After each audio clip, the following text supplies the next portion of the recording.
Radiografia de tórax é um método antigo, tem mais de 100 anos que foi inventado e continua atual. Apesar de toda a tecnologia que nós temos hoje, a radiografia de tórax ainda tem o seu lugar na medicina e principalmente a radiologia de tórax.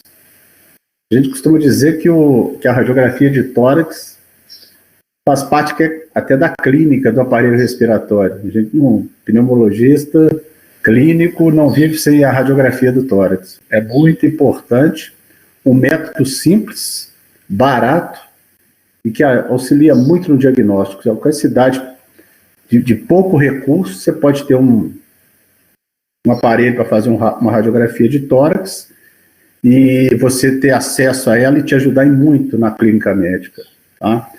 Então, nós vamos começar a comentar sobre esse exame importante que a gente ainda tem na medicina. Hoje, na primeira aula, nós vamos fazer um apanhado geral sobre como a gente descreve as imagens radiológicas, para depois nós falarmos de imagem por imagem, discutindo cada uma delas, tá?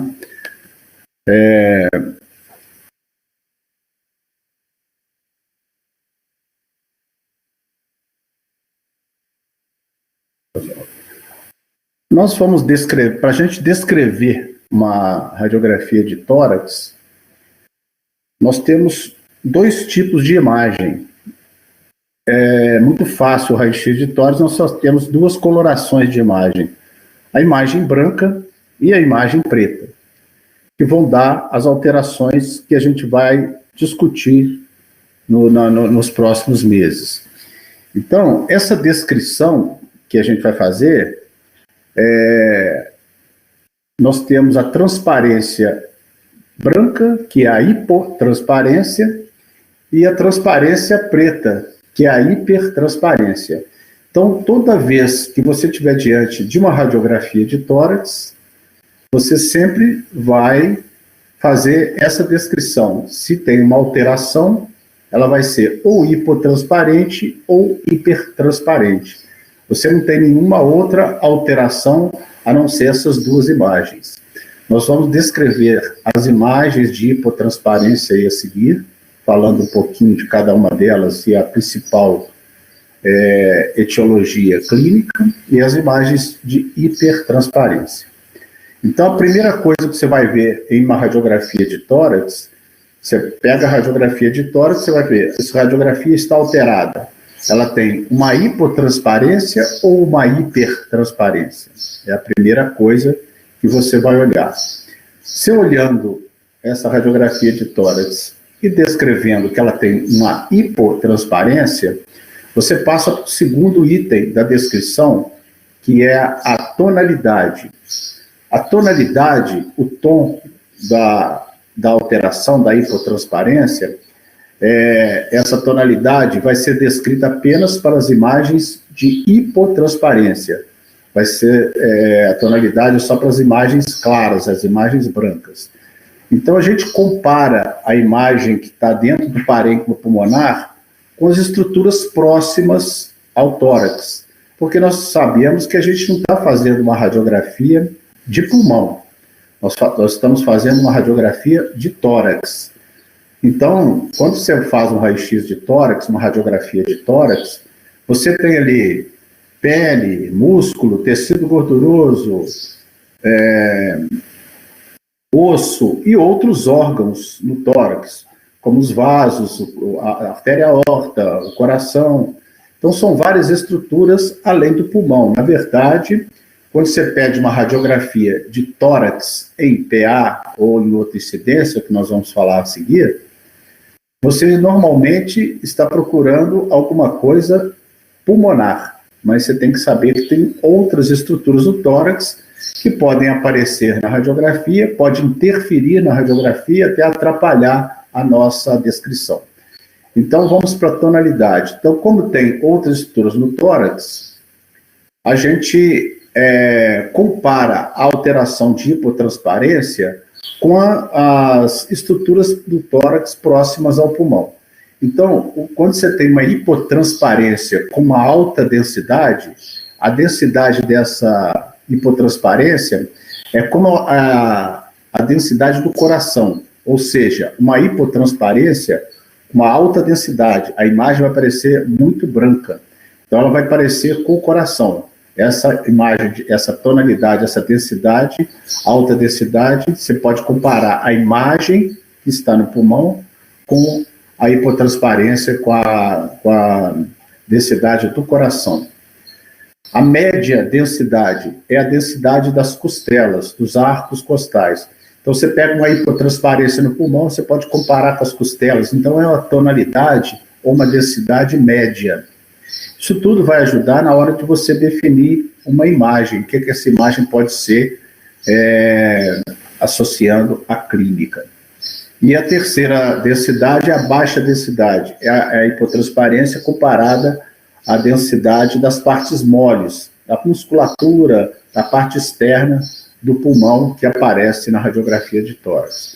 Então, a descrição de tonalidade ou densidade, ela aparece apenas para as imagens de hipotransparência, tá? São as imagens claras que aparecem dentro do tórax, na área reservada para o pulmão.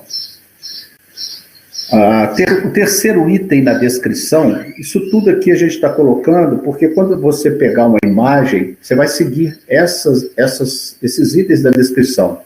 Vocês vão ver que vão facilitar bastante na hora da gente definir uma imagem radiológica, tá? Então, o terceiro item da descrição são os limites da imagem. Esse limite...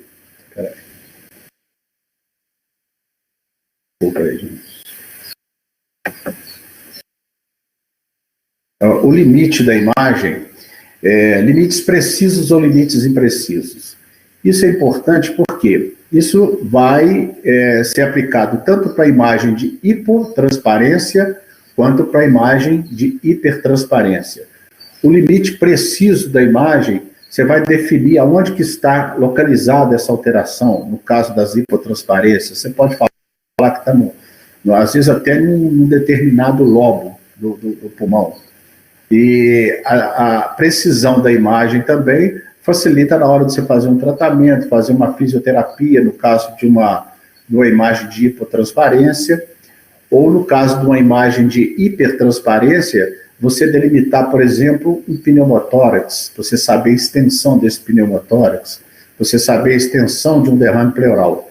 Então, você vai colocar na descrição da imagem se você tem um limite preciso ou impreciso. Aquele limite impreciso é aquela imagem que está disseminada em todo o pulmão, você não consegue precisar o segmento que está sendo afetado.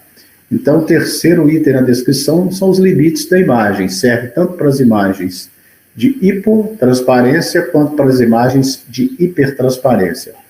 Quando a gente começar a descrever as imagens, uma por uma, vocês vão ver que a importância de você limitar as imagens radiológicas.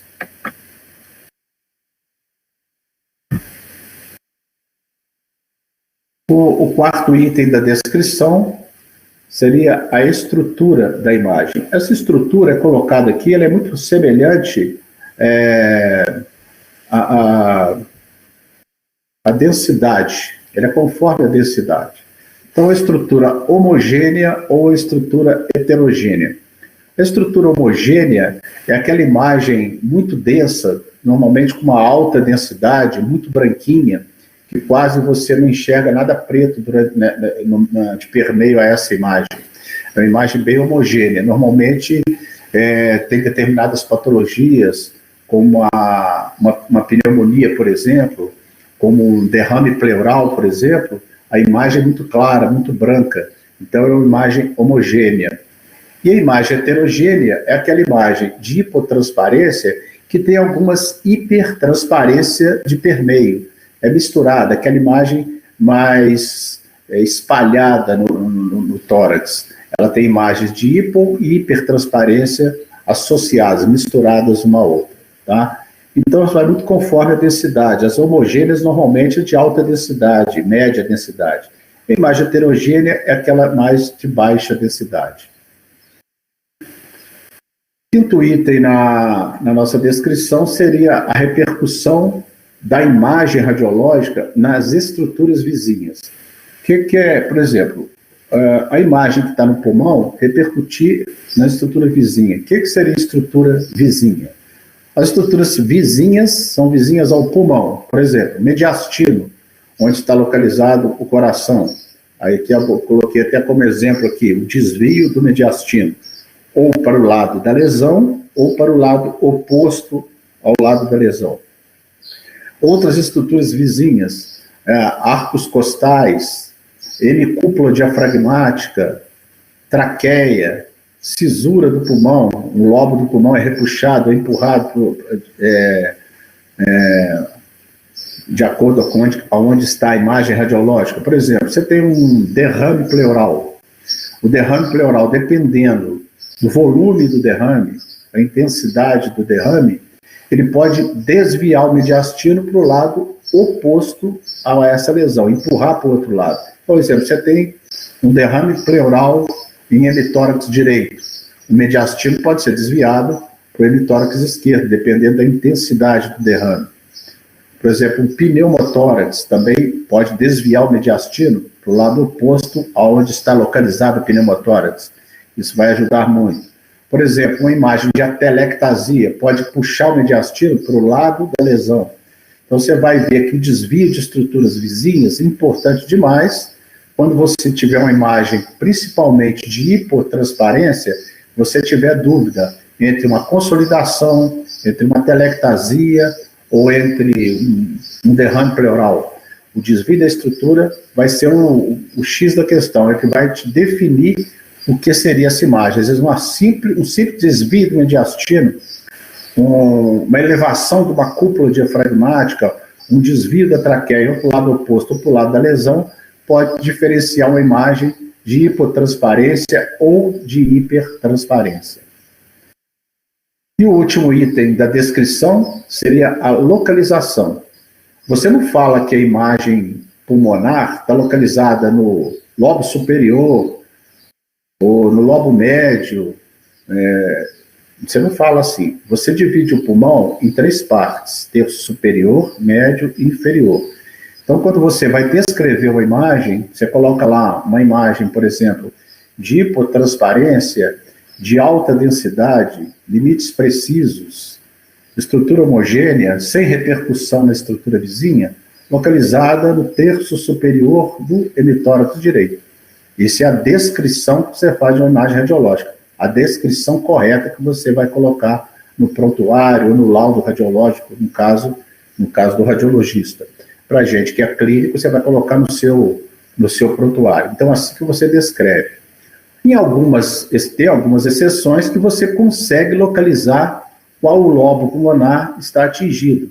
Dependendo, às vezes, da localização, isso nós vamos mostrar aí para frente. Às vezes você consegue mostrar que está no lobo médio, dependendo de estruturas próximas. Você pode falar que está no segmento anterior do hemitórax direito, no posterior. Isso aí são algumas exceções, mas normalmente você vai localizar, você vai descrever a imagem dessa forma: terço superior, médio ou inferior do hemitórax envolvido.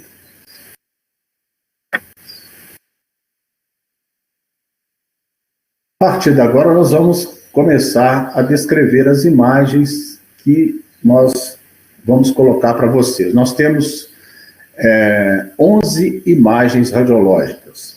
Nós temos aí 8 imagens de hipotransparência e temos 3 imagens de hipertransparência.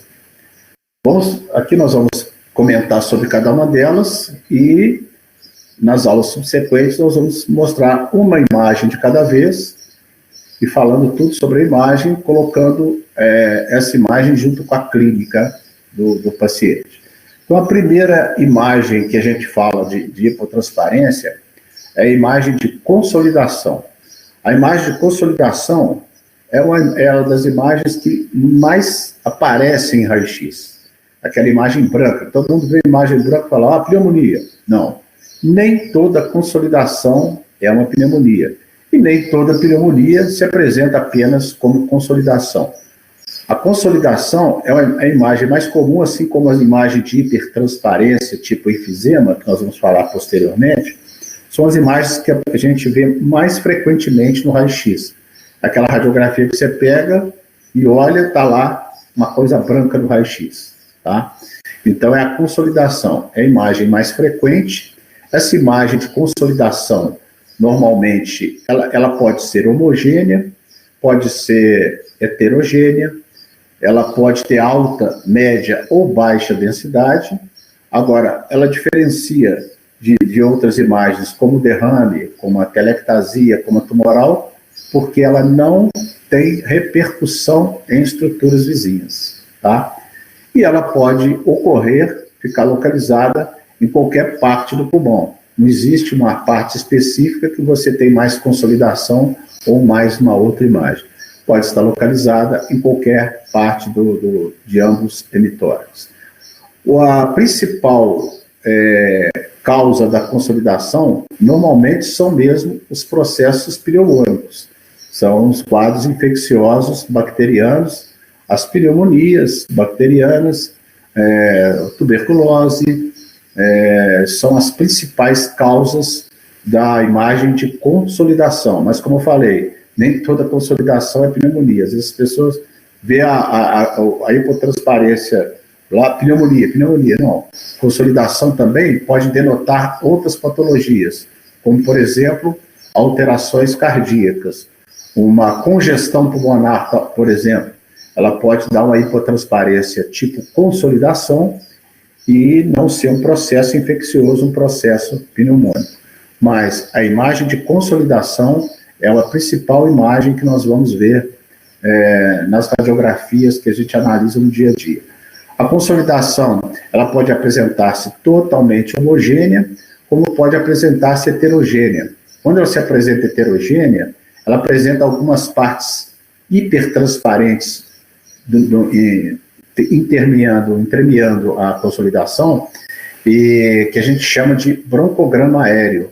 Vocês vão ver aí na literatura falando, broncograma aéreo, isso aí normalmente é um processo de pneumônico. Não, isso aí normalmente é um processo de consolidação. Ela pode estar toda branquinha, toda homogênea, como ela pode ser heterogênea, com partes pretas de permeio, que a gente chama de broncograma aéreo. O que é broncograma aéreo? O nome já indica. Brônquio. Aéreo, ar. Por quê? Tudo que tem ar fica preto no raio-x. E tudo que não tem o ar, tenha líquido, tenha secreção, tenha pus, fica branco. Então, broncograma aéreo. Essa tem uma imagem de consolidação, um líquido, um pus, uma secreção dentro dos alvéolos, e tem um brônquio que não foi afetado. Esse brônquio fica livre dessa secreção, então ele fica cheio de ar. Então, como ele está cheio de ar, ele fica preto. Então, broncograma aéreo, um brônquio que não foi afetado naquele momento pelo processo infeccioso. Então, é um dado importante que você vê nas consolidações, quando essa imagem é mais heterogênea. Vocês vão ver isso na literatura, falando em broncograma aéreo. O broncograma aéreo ajuda a definir, fazer um diagnóstico diferencial do derrame pleural, por exemplo, que não apresenta essa imagem de hipertransparência misturada na consolidação.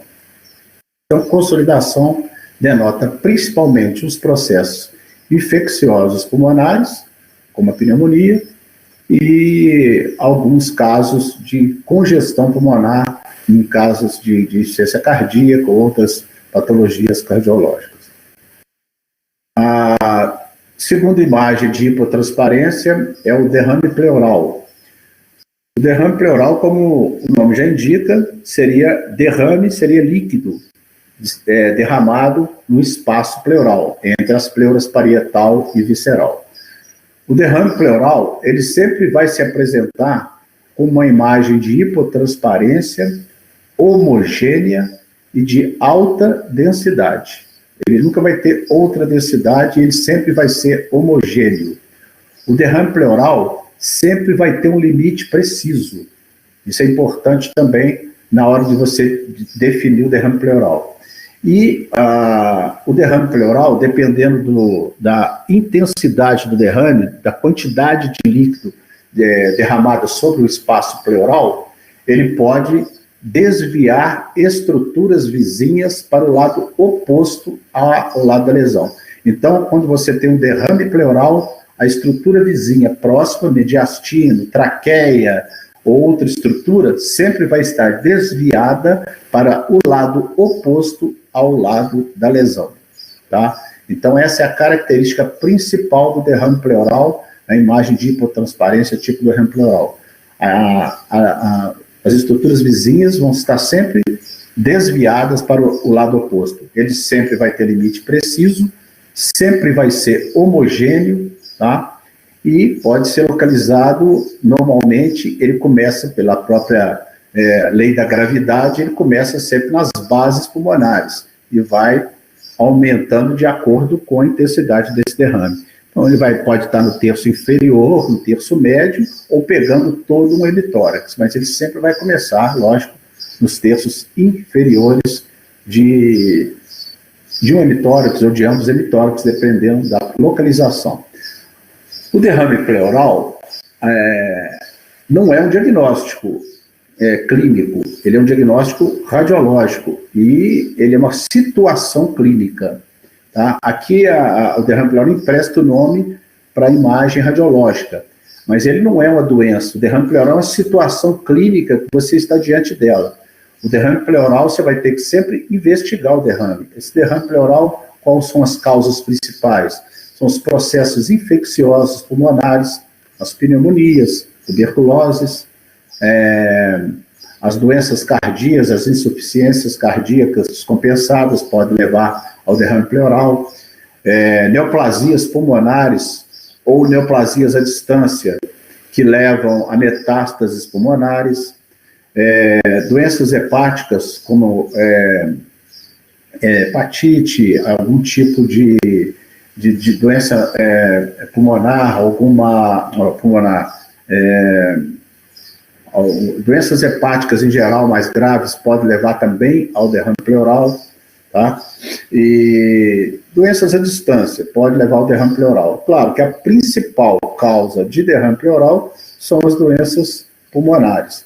E sempre diante de um derrame pleural, você tem que investigar essa causa.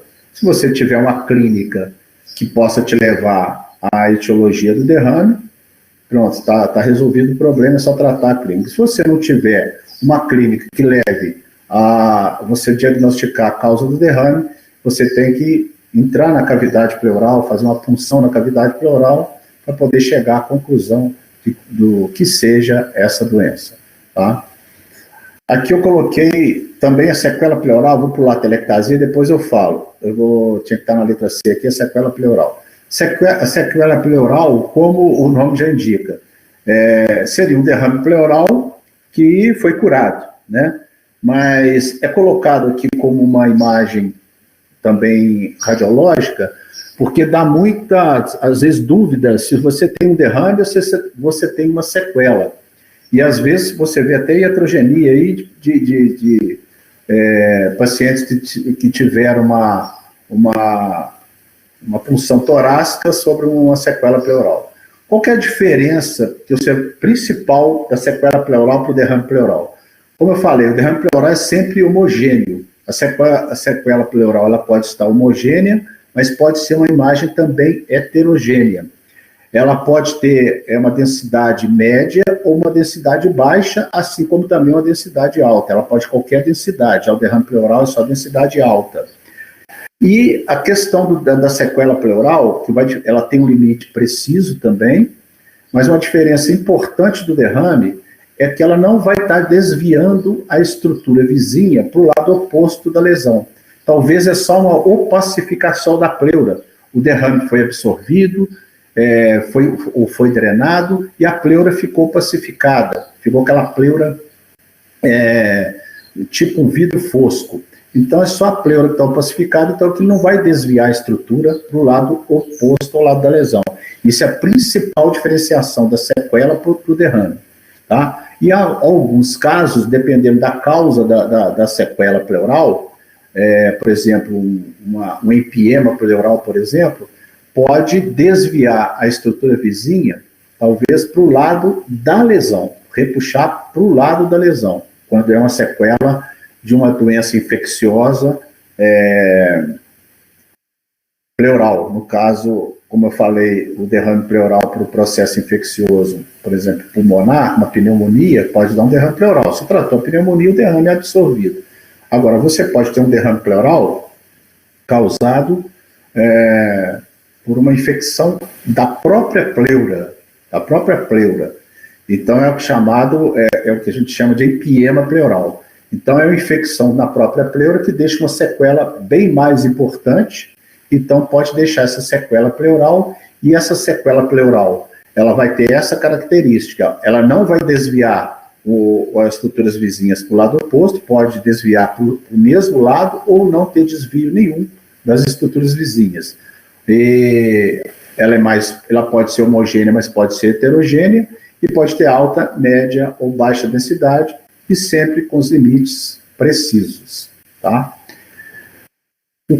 A quarta imagem de hipotransparência é a imagem de hipotransparência tipo atelectasia. Como o derrame pleural, também a atelectasia não é uma doença. A atelectasia é uma situação clínica causada por uma outra patologia, geralmente pulmonar.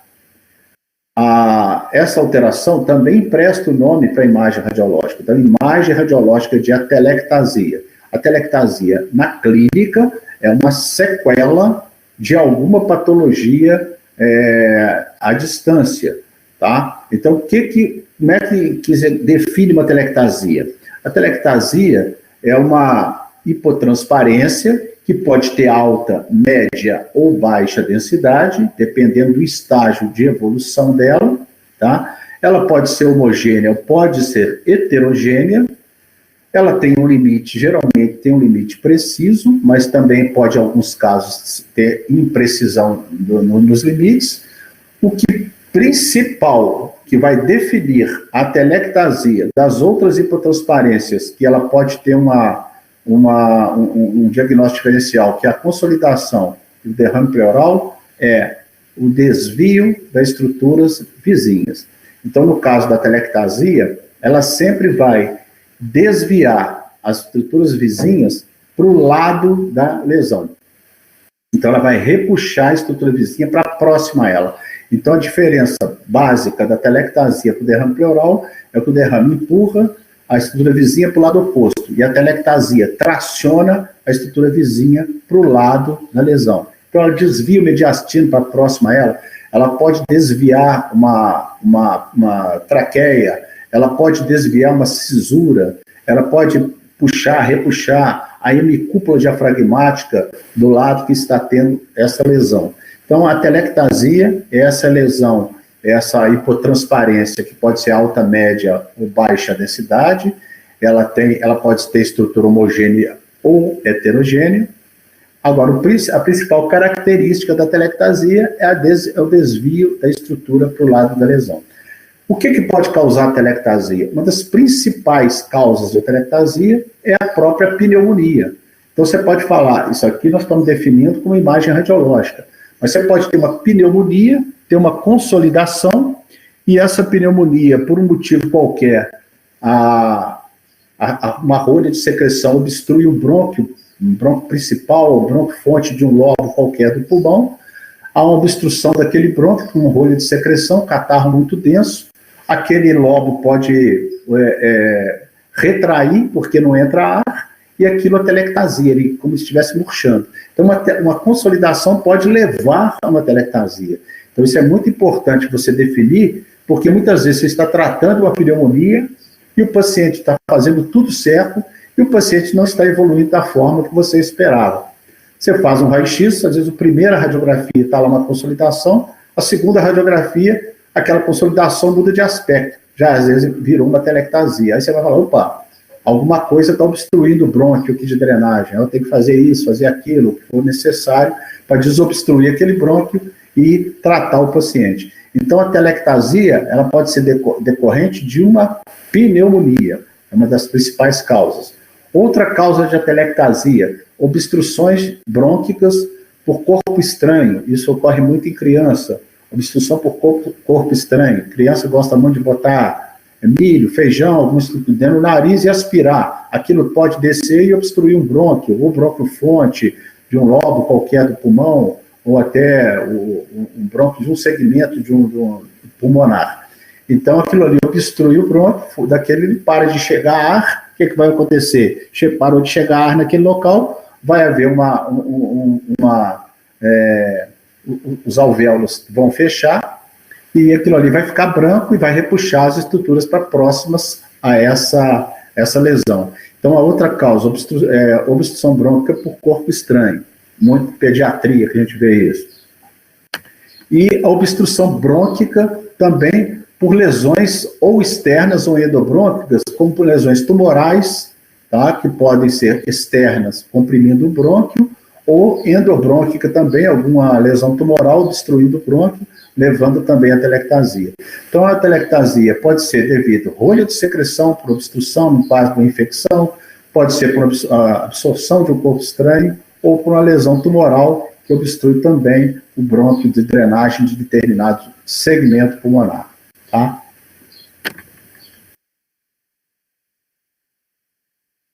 A pergunta que está lendo aqui, mesmo a telectasia de compressão empurra as estruturas para o lado da lesão? Sim, porque ela vai comprimir o brônquio. Por exemplo, comprimir o brônquio de drenagem. Quando ela comprimir o brônquio de drenagem, aquele segmento pulmonar que não recebeu oxigênio, está comprimido, ele vai murchar.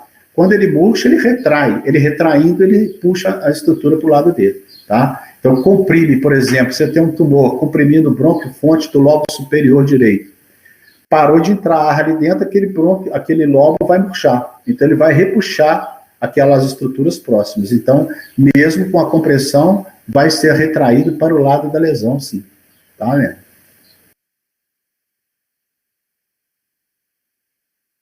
Então, tá bom. Vamos para a nossa quinta imagem. A quinta imagem que a gente vai falar é a imagem tumoral. Vou colocar para vocês essas três imagens aqui, tumoral, macronodular e micronodular, a gente chama de imagens redondas, tá? São três imagens de hipotransparência que têm um aspecto redondo. Então, nós definimos como tumoral, macronodular e micronodular. A imagem tumoral ou numular, que parece uma moeda, a característica é que ela tem mais que 3 centímetros de diâmetro e tem os limites precisos, tá? Então, a imagem tumoral, limites precisos maior que 3 centímetros de diâmetro. A imagem macronodular é aquela que tem de meio a 3 centímetros de diâmetro e os limites são imprecisos. E a micronodular, até meio centímetro de diâmetro, também com os limites imprecisos. Essa imagem tumoral, isso dá muita...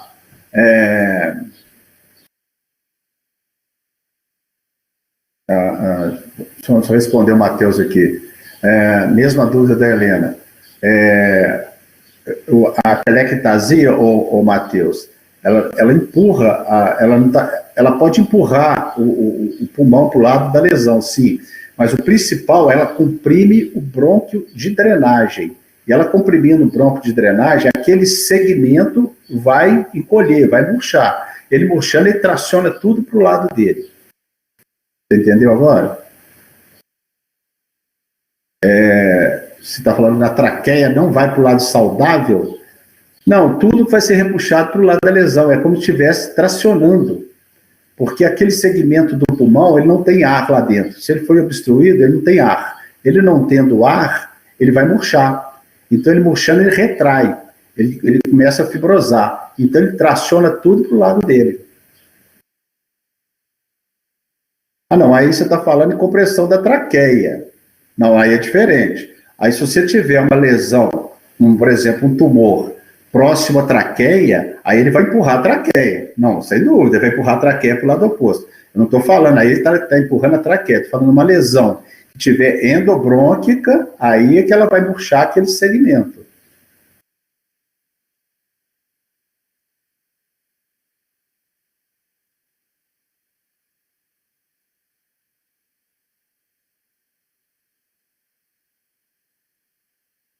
Tá, você está falando. Não, aí está comprimindo uma estrutura próxima ao pulmão. Então você tem uma telectasia. Aí a telectasia, o lobo está murcho. A imagem radiológica que vai aparecer repuxada para o mesmo lado. Isso é a imagem radiológica, a imagem de telectasia. Agora, a causa da telectasia, por exemplo, se for um tumor, dependendo da intensidade, além dele atelectasiar o lobo ou o segmento pulmonar, ele pode comprimir estrutura vizinha. Por exemplo, você tem um tumor grande, por exemplo, no lobo superior, segmento anterior, e esse tumor pode empurrar a traqueia para o lado oposto e, ao mesmo tempo, o próprio tumor comprimir o brônquio fonte de drenagem e murchar esse lobo. Então, esse lobo vai ficar contraído, vai repuxar algumas estruturas para o lado dele e, ao mesmo tempo, ele pode empurrar outras estruturas para o outro lado. Mas a imagem radiológica de hipotransparência vai estar sempre repuxando mediastino, ou a cisura, tudo para o lado da lesão. E essa mesma lesão pode estar empurrando outras estruturas para o lado oposto. Isso aí pode acontecer. Dependendo do tamanho do tumor, você imagina um tumor do tamanho de uma laranja, que às vezes a gente vê muito, no lobo superior. É lógico que ele vai comprimir a traqueia. A hora que você vê a traqueia, você vai ver ela empurrada para o lado oposto, ou até com a luz dela diminuída. Mas o segmento pulmonar próximo vai estar retraído. Então, ele vai puxar algumas estruturas para o lado dele. Entendeu? Quando a gente for mostrar a radiografia de atelectasia, vai dar para entender melhor. Vou mostrar algumas imagens que vão ter isso que a gente está falando aí, vai dar para você entender melhor. Tá bom? Aí a gente fala de compressão, mas essa estrutura que está comprimindo, ela pode causar outros problemas dentro do pulmão. Nós estamos falando apenas daquele lado do pulmão ali, daquele segmento pulmonar que está sendo lesado. Quando a gente mostrar as imagens, vai facilitar, viu, Matheus? Então, vamos voltar aqui nas imagens redondas. Essas três imagens, essa imagem tumoral é uma imagem que dá trabalho para a gente, porque essa imagem tumoral não quer dizer que seja um tumor pulmonar. É apenas um nome tumoral, pelo tamanho da imagem. Mas ela empresta o nome para a imagem radiológica. Mas nos laudos de radiografia, aparece muito lá a imagem tumoral, a imagem nodular, a imagem macronodular. O paciente vai lá, lê o laudo, apavora. Viu imagem nodular, a imagem tumoral, já acha que está com tumor. Não, nem sempre a imagem tumoral vai denotar um tumor, tá? É claro que os tumores pulmonares, tanto o primário de pulmão, quanto os secundários por metástases, podem dar essa imagem tumoral, sim. Mas outras patologias também podem levar a imagem tumoral. Por exemplo, um cisto pulmonar preenchido por secreção, vai aparecer uma imagem branca com mais de 3 centímetros, com essas características que eu falei, e pode ser uma imagem tumoral. Você pode ter uma cavidade, uma imagem cavitária por uma tuberculose ou uma pneumonia que cavita, cheia de secreção, e dá uma imagem tumoral. Um abscesso pulmonar preenchido por secreção também pode dar imagem tumoral. Então, a imagem tumoral pode ser um tumor? Pode. Mas pode ser outras patologias pulmonares, alguma cavidade preenchida por secreção. A imagem macronodular são imagens que podem denotar patologias como infecções fúngicas, tuberculose miliar. São imagens que são disseminadas, são difusas, às vezes em ambos hemitórax. Você não tem um limite muito preciso. Quando a gente mostrar também essas imagens no raio-x, vai facilitar. Aqui é só para dar uma noção da divisão aqui, para facilitar na hora da gente descrever as imagens. A imagem micronodular, menos de meio centímetro de diâmetro, também pode ser uma tuberculose miliar, pode ser doenças profissionais, são aquelas pontilhados pequenos no pulmão, com menos de 3 centímetros, aquelas imagens que às vezes a gente vê no laudo escrito lá, vidro fosco, você já deve ter visto, vidro fosco no laudo radiológico, são as imagens micronodulares, que normalmente podem estar difusas em ambos hemitórax ou determinado local dos pulmões. Normalmente o micronódulo pode ser uma imagem decorrente de uma pneumoconiose, uma doença profissional, ou mesmo até uma própria tuberculose miliar ou uma pneumonia fúngica.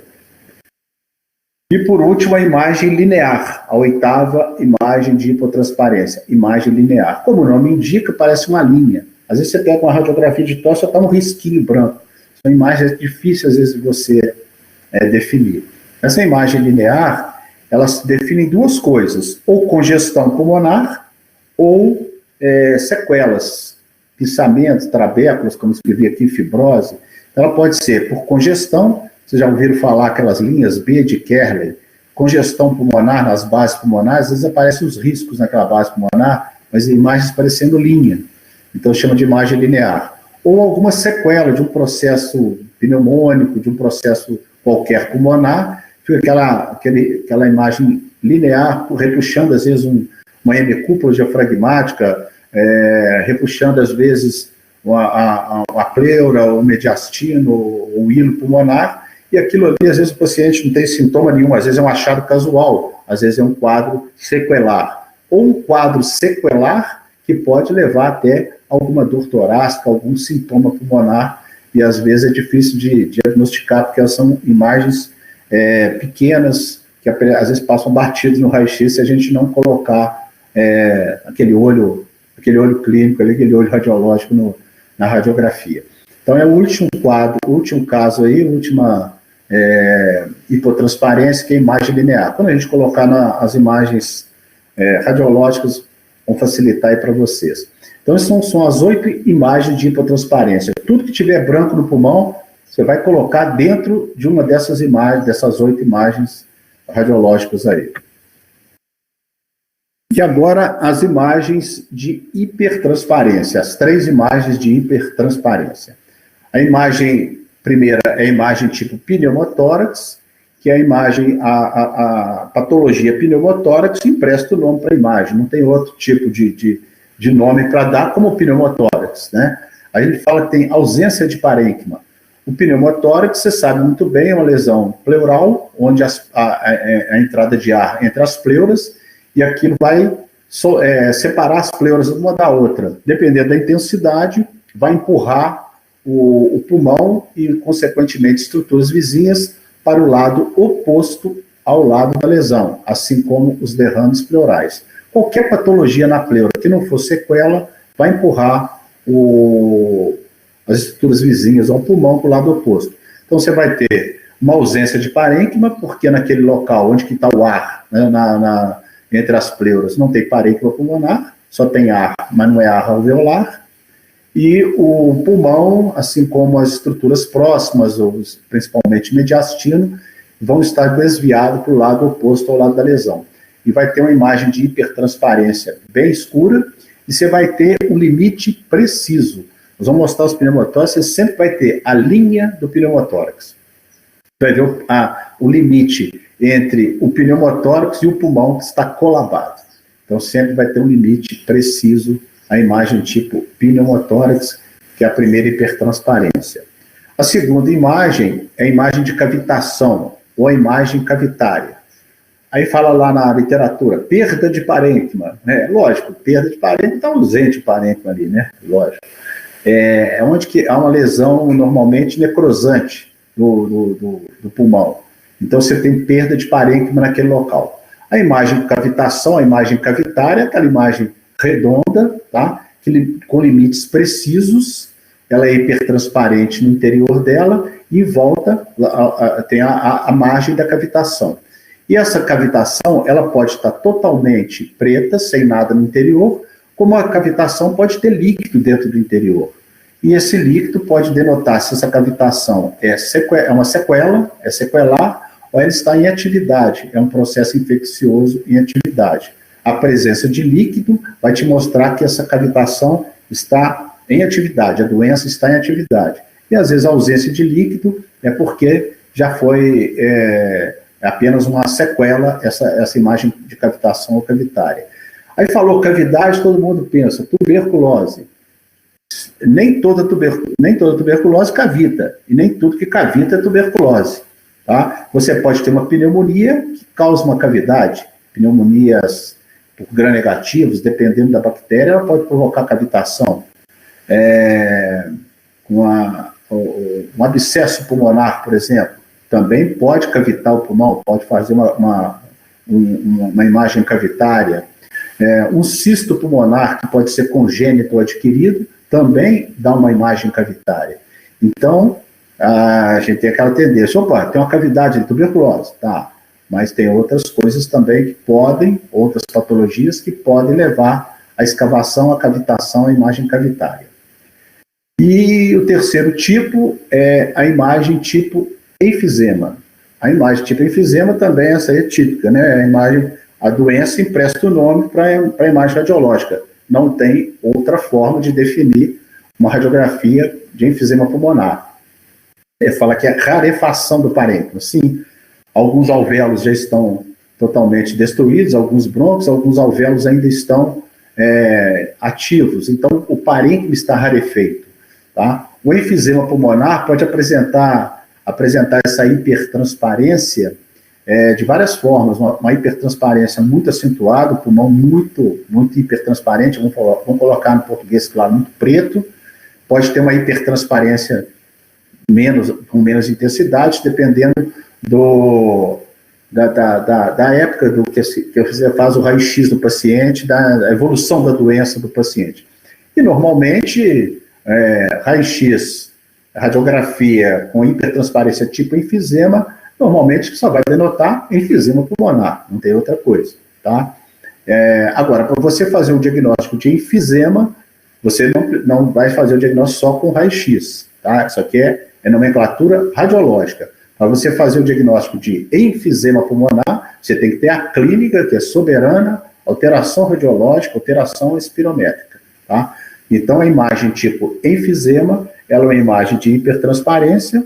Normalmente, ela pode até alterar estruturas vizinhas, porque quando você fala que tem enfisema, você fala alguns itens. Você fala que o paciente o raio-x tem uma hipertransparência, há um aumento do diâmetro ápico-caudal do tórax, que na clínica vocês vão ver aquele diâmetro antero-posterior do tórax, lá na semiologia, quando vocês veem aquele tórax em tonel, o aumento do diâmetro antero-posterior, na radiografia você vê um aumento do diâmetro ápico-caudal. Você vê um rebaixamento de hemicúpulas, você vê o coração em gota, alargamento dos espaços intercostais, retificação desses espaços intercostais e o ar subcardíaco. Então, o enfisema desvia estruturas vizinhas para o lado oposto dele. E o enfisema, ele vai acontecer, a imagem tipo enfisema, em ambos hemitórax. Não tem jeito de você falar, um enfisema pulmonar no terço superior do hemitórax esquerdo, no terço inferior do hemitórax direito. Não. O enfisema pulmonar, ele vai ser difuso em ambos os hemitórax. Às vezes o paciente pergunta, meu enfisema está só no pulmão? Sim, o enfisema pulmonar, quando ele ocorre, ele está nos ambos hemitórax, ambos pulmões, e a radiografia vai estar alterada em toda a sua extensão, né, em ambos os hemitórax. Tá? Então, a imagem de enfisema, rarefação do parênquima. E você tem esses itens. Se você tiver pelo menos desses itens que eu falei, hipertransparência, aumento do diâmetro ápico-caudal, rebaixamento das hemicúpulas, alargamento dos espaços intercostais, retificação desses espaços, coração em gota, ar subcardíaco.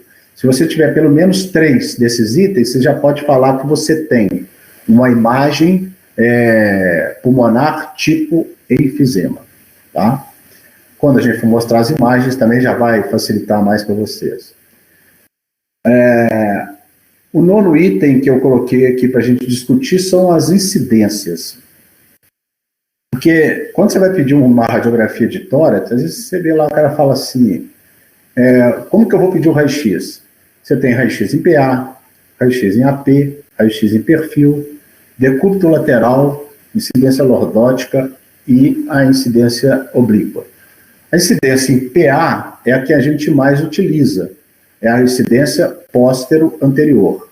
Por quê? Todo mundo aí já deve ter feito um raio-x. Você encosta o peito aonde que está o filme, mas o raio-x entra pelas suas costas. Então, por isso que chama em PA, póstero-anterior. Tá? Você faz em pé ou sentado, o raio entra por trás. Essa é a principal incidência. Então, quando você pede um raio-x, você não imagina o que o paciente possa ter, você vai pedir só PA. Às vezes você vê pessoas pedindo PA e perfil. Por que PA e perfil? Por que não PA e decúbito? Por que não PA e lordótica? Né? Então, você sempre pede PA. Quando você viu o raio-x em PA, opa, uma outra incidência pode me ajudar. Aí você vai lá e pede um perfil direito, perfil esquerdo, ou pede um decúbito lateral. Isso vai depender do que você achar qual que é a incidência secundária que vai te ajudar. Essa incidência PA é a que a gente pede em primeiro lugar. Então, você sempre vai fazer o pedido, radiografia de tórax em PA, ou teleradiografia de tórax em PA. Tá? Essa é a principal incidência. A incidência AP é aquela ao contrário, o raio vai entrar pela região anterior do tórax e o filme vai estar atrás. É uma incidência que não dá para você ver muito bem a radiografia, atrapalha um pouco, porque a gente usa naqueles pacientes que estão acamados, pacientes mais debilitados, que não conseguem assentar. Então, você tem que fazer com o paciente deitado. Você já deve ter visto algum caso no hospital, coloca o filme por trás, nas costas do paciente, e o raio entra na região anterior, por isso, antero-posterior. Mas como o paciente está deitado, vai atrapalhar muito a sua visão. Por exemplo, o mediastino ali, o coração vai estar alargado, às vezes você não dá para medir a área cardíaca, as cúpulas diafragmáticas podem estar elevadas porque o paciente está deitado. Se for um paciente de sexo feminino, as mamas vão atrapalhar também de visualizar a radiografia. Mas é uma incidência que você usa quando você não tem como fazer a incidência em PA, que é a principal que a gente tem e mais facilita a avaliação da radiografia. A incidência em perfil é uma incidência importante, por exemplo, se na radiografia em PA, você acha que tem uma lesão por trás do mediastino, por exemplo, aí você pede lateral para você tirar o mediastino da frente da lesão e você visualizar alguma imagem que possa estar por trás do mediastino. Então, incidência em perfil, como o nome já indica, você vai fazer com o paciente de lado, também em pé ou assentado, ou do lado direito ou do lado esquerdo, como você achar melhor no seu caso, que você está precisando de visualizar a imagem radiológica. A incidência em decúbito lateral é com o paciente deitado de lado. Essa incidência é utilizada para uma única patologia. Quando você tem dúvida se você tem derrame pleural, ela só é usada para isso. É o decúbito lateral, ou direito ou esquerdo, com os raios horizontais, ou seja, o paciente está deitado e o raio entra lateralizado, né? Horizontalizado. É chamada incidência de Laurel. Você já deve ter visto aí na literatura falar, incidência de Laurel. Esse Laurel é o radiologista que descreveu, que inventou essa forma de fazer raio-x. E isso aí é uma coisa simples, mas ajuda demais. A gente usa muito a radiografia na incidência decúbito lateral para definir se você tem um derrame pleural, ou você tem uma sequela pleural, ou você tem, às vezes, uma consolidação que está te dando dúvida. Mas, normalmente, a dúvida principal é se você está com uma sequela ou se você está com um derrame em atividade. Ou se é um derrame encistado, aquele derrame que está encistado na cavidade pleural não está espalhado em todo o espaço pleural. Então, é uma incidência que ajuda muito. Você deitou o paciente, faz o raio-x para ele deitado, você vai ver perfeitamente, você faz um diagnóstico tranquilamente com o decúbito lateral. Por isso que eu digo, raio-x de tórax, um exame centenário, barato, fácil acesso e que ajuda muita gente até hoje com toda a nova tecnologia que a gente tem na medicina. Então, a radiografia ainda é um método que ainda vai ajudar a gente ainda por muitos anos. Então, radiografia de decúbito lateral ou direito ou esquerdo, especificamente para casos que que você tem alguma dúvida sobre derrames pleurais. A incidência lordótica. A incidência lordótica é uma incidência que vai ficar em pé ou sentado, né, como se fosse fazer um PA, e você vira bem o tórax para trás. Essa incidência é para tirar as clavículas de dentro do campo pleuropulmonar. Você levanta a cabeça, vira a parte superior do tórax para trás, estica o tórax para trás. Você tirar as clavículas de dentro do campo pleuropulmonar, em caso de dúvida de alguma lesão em ápices pulmonares. Isso é muito usado em dúvidas em caso de tuberculose. Porque normalmente, em grande parte da tuberculose, as lesões são localizadas no terço superior dos hemitórax. Então, às vezes está por trás da clavícula e você não está vendo a lesão. A lordótica ajuda nesse sentido. Eu vou mostrar imagens radiológicas para vocês também, vocês vão ver uma lordótica, que vai mostrar direitinho, na hora que você faz a incidência, vai aparecer a imagem que estava escondida. Então, a imagem também pode ser utilizada na radiografia de tórax. E a última imagem é a imagem oblíqua. A oblíqua é muito pouco utilizada para diagnóstico de doenças pulmonares, é utilizada mais em cardiologia. Você avaliar lesões, aumento de câmaras cardíacas. Hoje é uma incidência que é pouco usada, que tem outros métodos diagnósticos cardiológicos que tem mais precisão do que a oblíqua. Mas às vezes você está num lugar que você não tem nenhum exame, só tem um aparelho de raio-x, a oblíqua ainda pode te ajudar. Então são essas as incidências que nós utilizamos. Tá? Eu acho que está encerrando por aqui, eu acho que é o último slide. Tá? Então essa primeira aula é isso aí, é para a gente dar uma geral no como nós vamos descrever as imagens radiológicas, a gente vai mostrar nas aulas aí para frente. Alguém tiver algum comentário, alguma pergunta aí, pode falar aí, se eu souber eu respondo.